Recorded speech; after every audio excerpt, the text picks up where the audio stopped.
Michael Fribourg, bienvenue à Patron en question. Et vous avez une magnifique entreprise qui est la compagnie des chargeurs Invest. Mais avant, ça s'appelait comment ? Alors, le groupe s'est appelé d'abord les Chargeurs Réunis, il y a 150 ans, quand la maison a été créée. Puis ensuite est devenu Chargeur International, puis Chargeur tout court. Et nous avons voulu réunifier les doubles cultures industrielles et financières de la maison en revenant à la notion de compagnie chargeur et d'ajouter Invest pour traduire aussi la culture de développeurs de champions mondiaux qu'a notre maison. Formidable. Alors, au passage, vous êtes très peu diplômé.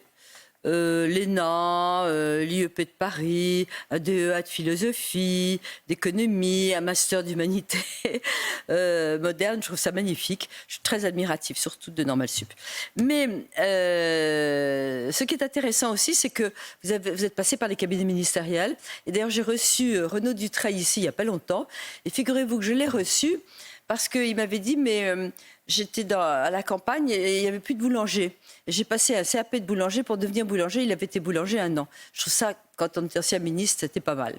C'est un bon exemple. C'est un bon exemple. Et alors donc, aujourd'hui, compagnie Chargeur Invest, qu'est-ce que vous voulez en faire vraiment ?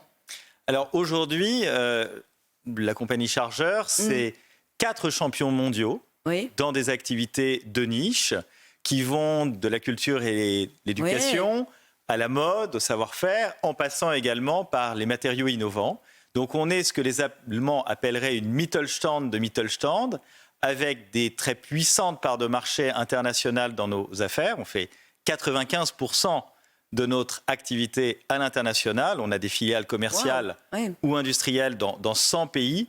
Donc on est un acteur du commerce mondial depuis la fondation de Chargeur en 1872, mais aussi on est un acteur de la conquête française à l'international, et ça on en est avec nos milliers de collaborateurs extrêmement fiers, mais aussi on est toujours très fiers de dire, dans un marché on arrive à être le numéro 1 mondial, à avoir souvent un grand fossé. En quoi vous êtes numéro 1 mondial ? On est numéro 1 mondial dans la création et le développement d'institutions culturelles, de musées. Ah oui. On est le numéro 1 mondial dans les textiles techniques pour le luxe et la mode. Même devant les Américains, les musées. De très loin devant les Américains. Et d'ailleurs, nous réalisons nous-mêmes les plus grands musées aux États-Unis. Nous venons de terminer le musée du rêve américain à Washington. On a fait le musée de la Maison-Blanche. On est en train de terminer le musée de l'air et de l'espace de Washington. C'est-à-dire les plus grands musées américains se tournent vers nos filiales américaines et européennes pour créer les expériences des visiteurs de demain. Et c'est plus facile de faire un musée à l'étranger qu'en France ? D'abord, il y a beaucoup plus de moyens aux États-Unis qu'en Europe, car ce sont des modèles privés avec ce qu'on appelle des endowments, donc des capitaux qui sont mis à disposition de ces institutions à long terme et qui sont des institutions qui trouvent leur modèle d'affaires.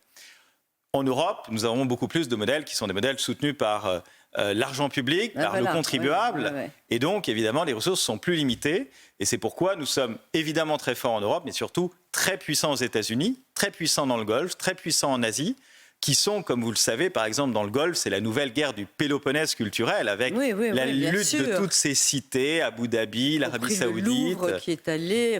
le Louvre Abu Dhabi. Si vous pensez à Abu Dhabi, imaginez qu'aujourd'hui, vous avez côte à côte... à Abu Dhabi, le Louvre, le Guggenheim, Team Lab, le Zayed National Museum, dont nous avons... Mais pourquoi alors c'est formidable que ce soit à l'étranger, mais on fait un peu pauvrer avec nos musées. Bon, alors j'exagère parce que le Louvre, etc. Enfin, le Louvre, on s'est aperçu qu'il était dans un état épouvantable. On est obligé de fermer pour la Joconde, on va dévier pour essayer de la visiter. Ça. Vous savez, alors, comment ça se fait ? Vous racontez une aventure merveilleuse d'entrepreneurs. Et en France, bon, les musées... Mais la France, comme l'Europe, souffre d'un manque de ressources pour les grands développements culturels comme les grands développements industriels. Nous sommes à la fois industriels... Comment fait Bernard Arnault pour développer son propre musée, alors ? Bien sûr, mais vous avez un manque patent en Europe de capitaux disponibles à long terme. Il n'y a pas de fonds de pension. Vous n'avez pas l'épargne retraite qui permet de financer les investissements réellement pour l'avenir. Il n'y a, par exemple, en France, vous le savez, qu'une retraite... classique par répartition. Et donc, finalement, ce modèle pénalise énormément l'investissement. Et nous qui sommes à la fois industriels, acteurs des services, aussi acteurs financiers, eh bien, nous voyons finalement les limites d'un tel schéma, puisque les investissements en Europe sont beaucoup plus limités.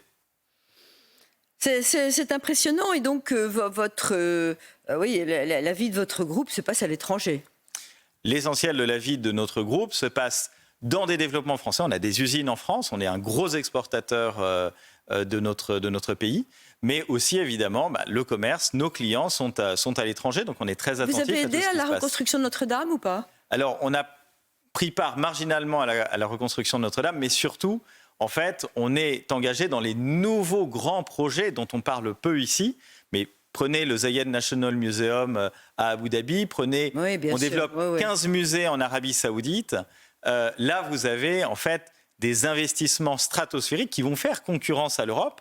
Et c'est un peu le paradoxe aussi, c'est-à-dire que finalement, les acteurs européens, avec les contraintes européennes qu'ils ont, ils sont sur un territoire où toute la concurrence mondiale est présente et donc ils sont obligés d'aller faire comme nous le faisons, d'aller chercher des marchés au long cours à l'international. Et quel est le deuxième pôle où vous êtes complètement leader? Le deuxième pôle où on est leader, ce sont les textiles techniques pour le luxe et la mode. Donc aujourd'hui, vous avez un tiers des vêtements dans le monde qui incorporent des produits du groupe Chargeur, soit notre laine, soit nos textiles techniques, que ce soit dans le luxe, mais aussi dans les produits beaucoup plus accessibles. Et nous sommes, par exemple, le plus grand fournisseur pour les marques américaines de ces produits. Et nous produisons en France, à la Lainière de Picardie. C'est un site dont on est extrêmement fier et qui est un site extrêmement dynamique. Et finalement, nous avons investi en France. Nous continuons d'investir aussi à l'étranger. Pensez que aujourd'hui, on fait 95% de notre chiffre d'affaires hors de France, mais on fait 70% de nos investissements industriels en France. Écoutez, c'est absolument remarquable. Et mot de la fin, c'est bravo, mais j'ai presque un regret. Pour moi, la compagnie de Chargeurs, c'était un peu obscur. Une grosse compagnie industrielle, enfin, c'est fabuleux, c'est le flambeau français. Donc, à mon avis, il faut communiquer beaucoup plus. C'est le réveil d'une belle endormie et on essaie de la faire encore plus rayonner. Extraordinaire. Je sais que vous avez un beau projet de musée aussi dont on a parlé. Merci beaucoup. Merci beaucoup et à bientôt pour de nouvelles aventures. Merci.